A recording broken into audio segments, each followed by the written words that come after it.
So thank you again for coming. My name is Sarah Boleen. I'm a bookseller here at Politics Prose. On behalf of everyone here, I'd like to welcome you. And I'm really pleased to welcome Willard Sterne Randall this evening for his biography, Ethan Allen, His Life and Times. Allen, as I'm sure we most know, was the leader of the Green Mountain Boys. He's remembered for his attack on Fort Ticonderoga in 1775, his time spent as a prisoner of war in England. But by chronicling Allen's upward struggle from a precocious adolescent to commander of the largest American paramilitary force on the eve of the Revolution, Mr. Randall has gone beyond the myths, rendering an accurate portrait of one of our, I think, least examined patriots. Willard Sterne Randall is the author of numerous books, including biographies of Thomas Jefferson, Benedict Arnold, and George Washington. He has been nominated 6 times for the Pulitzer Prize, and he is a newly, happily retired history professor from Champlain College. Please join me in welcoming him to Politics and Prose.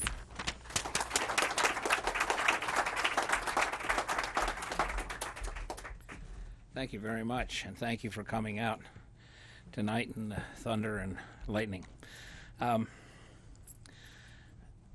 My point of departure is right from the introduction.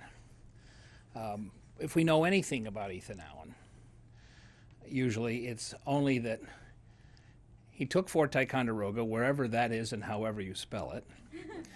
His name is usually linked with the Green Mountain Boys as if they were joined by some mystical cord.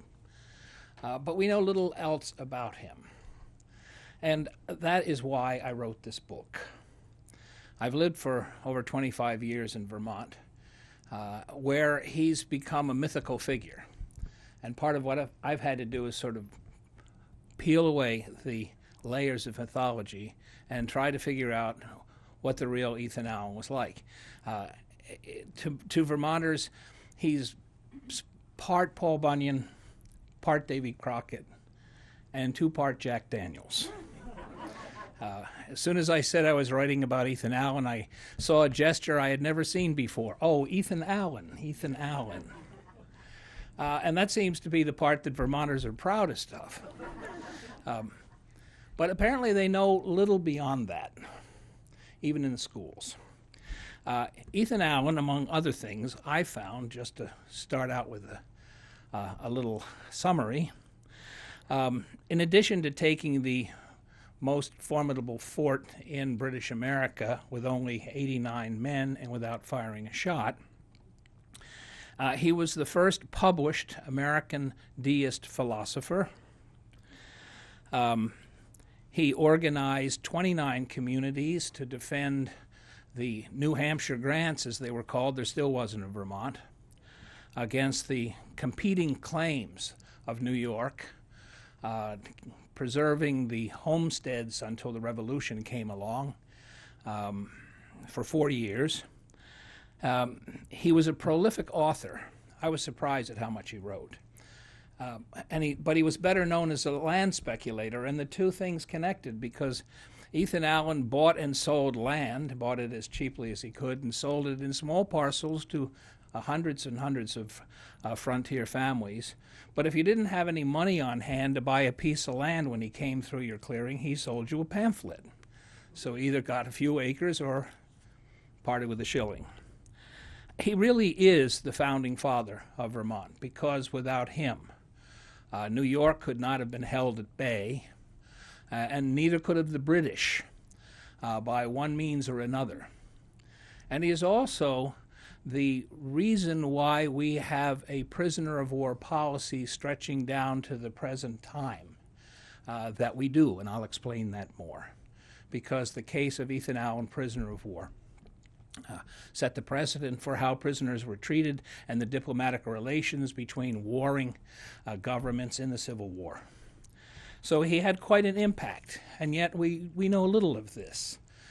He wrote a narrative of his own captivity that went through 8 editions in 2 years and really re-enlivened the Revolution by making it clear to lagging patriots that the real enemy was the Loyalists more than the British forces. And that memoir that he wrote about his captivity went through 60 printings before the Civil War and is still in print. There are very few other works that have lasted that well. how did he come about? This Robin Hood, who's also characterized, depending on where you are, if you're in New York, he was a squatter and a land grabber. If you're in Vermont or New Hampshire or in New England, he's Robin Hood. Well, there's a little bit of both. He was born in Litchfield, Connecticut in 1738, when it was the frontier. Hard to imagine if you go to the Berkshires today. One of 8 children. The town had been in part founded by his grandmother, Mercy Allen, who took over when her husband didn't have quite the verve to keep the farm going. He was born to perfect parents for the times, Joseph and Mary. And their children had biblical names, and you can actually trace the changes in the religious views of people on the frontier by going through the names of those children. Ethan means strong in Hebrew. And the first 6 children have Old Testament names. The last 2, after the family sort of backslid away from Puritanism into Anglicanism, one of them, the name is Lydia. So he was born on the frontier, but not in a hut or a shack, in a solid home in Litchfield. And he might have stayed there and may never have gone to Vermont, except for something called the Great Awakening, which I think was really the seed time of the American Revolution. It was the first time large numbers of people turned out for mass meetings to hear someone speak. Until then, mostly they got enough of speaking in 3-hour sermons in the Puritan meeting houses. But in the 1730s and 40s, missionaries came from England, Anglicans from the Holy Club originally of Oxford University, George Whitefield, and the Wesley brothers. And every year they preached down the length of the British colonies from Newport, Rhode Island to Savannah. And the crowds were enormous for the times. Benjamin Franklin was the first to verify how large the crowds were when Whitefield came through Philadelphia. Franklin invented a way to count a crowd. It's a pretty good one. He walked around the edges, and then he figured out he calculated how many square feet the average person took up, and he came to the conclusion that there were 25,000 people in the audience. Without a microphone, George Whitefield could reach all of them. He traveled along with 2 horses, one for himself and one for his portable pulpit, from town to town.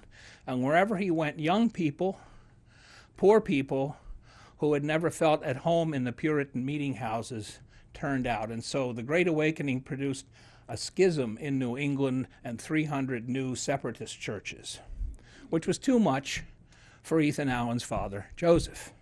He was born a proud Puritan. They called themselves saints, uppercase S, much as evangelicals still do today.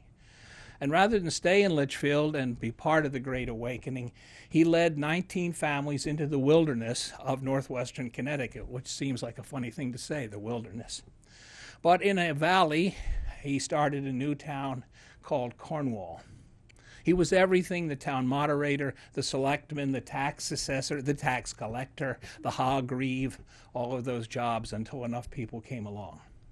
The problem for Ethan Allen was you didn't build a school in a new community until there were 50 families. Why that number?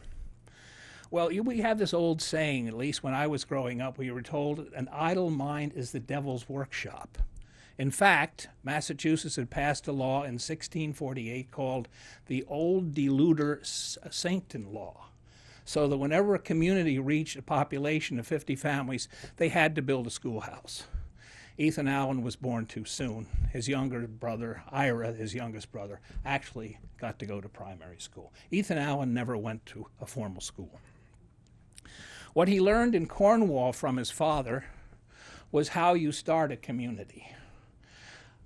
From the ground up, literally, and from the ground down, because when people moved onto the frontier the first year, they had to clear enough land to plant 2 acres. That was the formula. 1 acre to plant wheat for bread, 1 acre for corn, for the livestock. For the most valuable thing they had was the livestock. And they built a rude cabin, always the same, working in teams of people, logs of the same diameter and length, dovetailed, 1.5-story cabin